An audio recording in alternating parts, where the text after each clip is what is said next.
Question number 106. In aquatic ecosystem, major channel for energy flow is option number first, grazing food chain, second, detritus food chain, third, auxiliary food chain, fourth, parasitic food chain. In terrestrial ecosystem,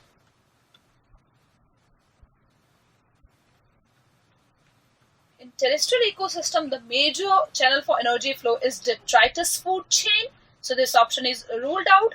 Auxiliary and parasitic food chains both are the same. Auxiliary is also known as parasitic food chain. In parasitic food chain, the number of organisms are less at the higher trophic levels. These are not the major channel for energy flow in aquatic ecosystems, and these options are also ruled out. So, in aquatic ecosystem, the major channel for energy flow is grazing food chain. Hence, the correct option for the given question is option number 1. Let's move on to the next question. Question number 107. State true or false for the following statements and select the correct option. Statement A. Mammals from colder climates generally have larger ears and limbs to minimize the heat loss. Statement B. Experience of altitude sickness is due to low atmospheric pressure at high altitudes. Statement C. The size of a population for any species is not a static parameter. Statement D. Resources for growth for most of the animal populations are infinite and become limiting sooner or later. You have to tell which statement is true and which one is false, and then select the correct option. Statement A. Mammals from colder climates generally have larger ears and limbs to minimize the heat loss. See, in this statement, to minimize the heat loss, one should have smaller ears and limbs, not the larger. If the ears and the limbs are large, they will maximize the heat loss, not minimize. So in colder climates, we need to minimize the heat loss. To minimize the heat loss, mammals should have shorter ears and limbs, not the larger. So this statement is incorrect or false. B. Experience of altitude sickness is due to low atmospheric pressure at high altitudes. At high altitudes, we can experience altitude sickness, and at high altitudes, there is low atmospheric pressure. You may be knowing about it that as we move at higher altitudes, the atmospheric pressure decreases. So due to low atmospheric pressure, we can experience altitude sickness. So this statement is true.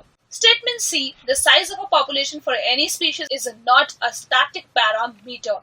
Again, this statement is true. Why? Because the size of a population for any species cannot be a static parameter. It is ever changing. It is a dynamic. It depends on the availability of the food, predation, and other environmental factors. So it cannot be a static parameter. D. Resources for growth for most of the animal populations are infinite and become limiting sooner or later. If resources for growth of most of the animal populations become limiting, then they cannot be infinite. If any of the resources becomes limiting, it means it is not infinite. So it should be finite. Hence this statement is false. So A, B, C, D, false, true, true, false. By seeing the options, you can say correct answer for the given question is option number 2. Let's move on to the next question. Question number 108. If N is the population density at time t, then its density at time t plus 1 will be. See the options over here. In this question, you have been asked that if N is the population density at time t, N is the population density, then at time t plus 1, what will be the population density? In this question, there are some symbols B, I, D and E. What are B, I, D and E? B is number of births, I number of immigrants, D number of deaths, and E is number of immigrants. E, number of immigrants, means the number of individuals which have left the particular area.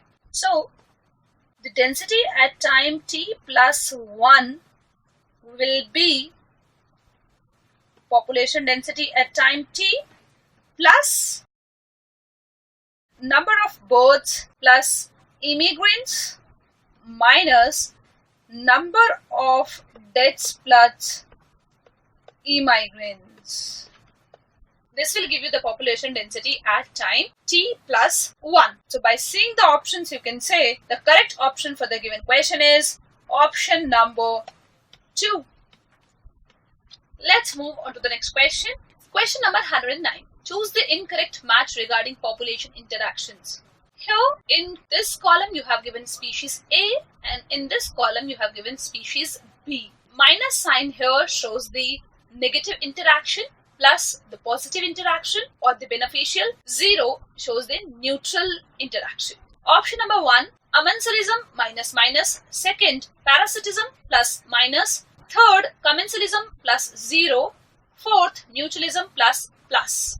See here, in this question you have to identify that which population interaction is not correctly shown here.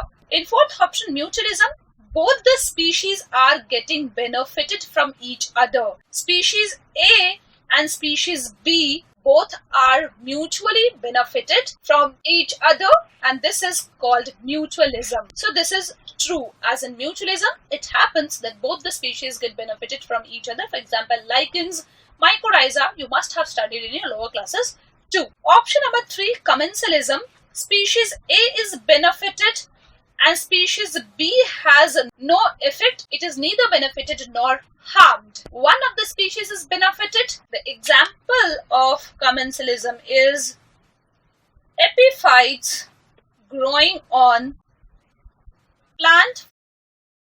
Here, epiphytes are benefited as they grow on the plant for the support, but plants have no effect. So this is commensalism. Parasitism, one species is benefited and the other one is harmed. It is also true in case of parasitism. For example, ticks on dog.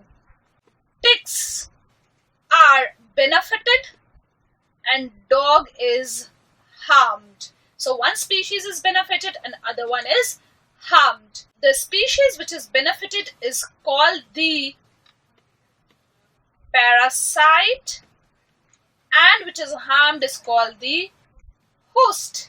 So this is true. First option, commensalism, negative, negative. No. In case of commensalism, the interaction is minus and 0, which means one species is harmed and the other species has no effect. For example, penicillium, a fungus, it releases an antibiotic called penicillin, which harms the growth of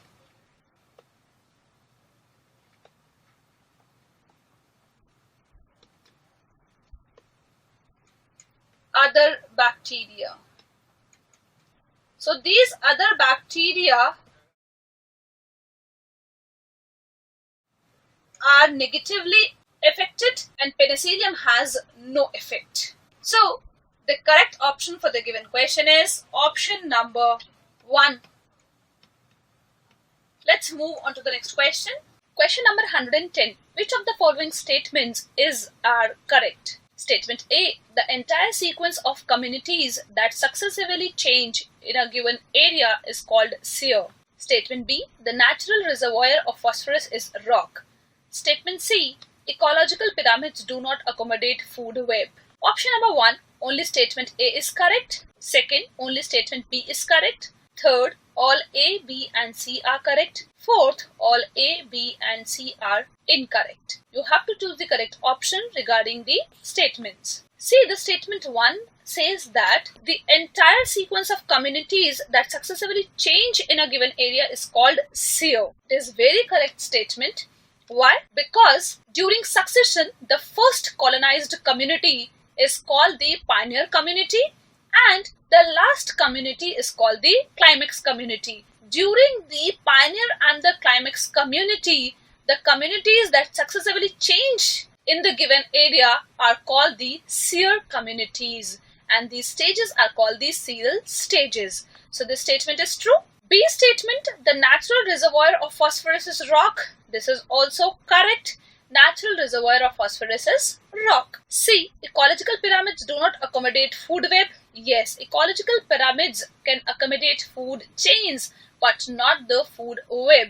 Hence, it is also correct. So, all the statements A, B, C are correct. By seeing the options, you can say the correct option for the given question is option number 3. Let's move on to the next question.